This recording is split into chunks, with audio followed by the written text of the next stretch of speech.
Welcome to Zwida Media. If you're new to this channel, please subscribe. Don't forget to like, comment and share. Here's a new video for today. Enjoy.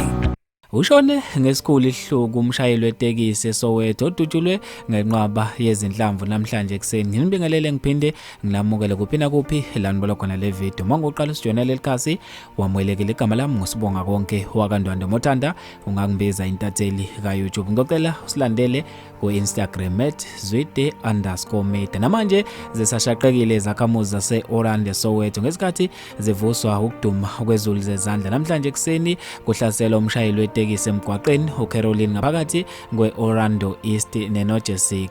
Lesigameko kube ukuthi senzeke ngezithuba zabo 6 namhlanje ekseni. Umshayeli wetekisi oshonele khona endaweni yesigameko kwathi umgibeli oyedwa waphuthonyiswa esibhedlela odubuleke kabi ekhanda. Abezimo esiphuthumayo bafike kule ndawo bathola umshayeli eseshonile. Umgibeli otholakale khona eTaxini nenenxeba lokudutshulwa ekhanda ulashelwe khona endaweni yesigameko ngaphambi kokuba aphuthonyiswe esibhedlela. Ikhansela le ndawo kuwa 29 uBrenda Demi litshela bezindaba ukuthi bafike kule ndawo bathola itekisi limbobombo. Uthe basola udlame lwamatekisi ngoba kutholakala inqwaba yezinhlamvu ezibalelwa ku-19 kanti ke zitholakale khona ohlangothini lomshayeli. Kusolakala ukuthi ke abantu abebemhlasela bafethu ke lezi indaba ezibhlungu ngendlela emangalisayo. Ngifisa ukwazi uphala kwakho khona lapha kwi-comment section ngalo lo daba. Mina njengentathela YouTube sengiphuma kanje ngithi awungibambe evidweni elandelayo.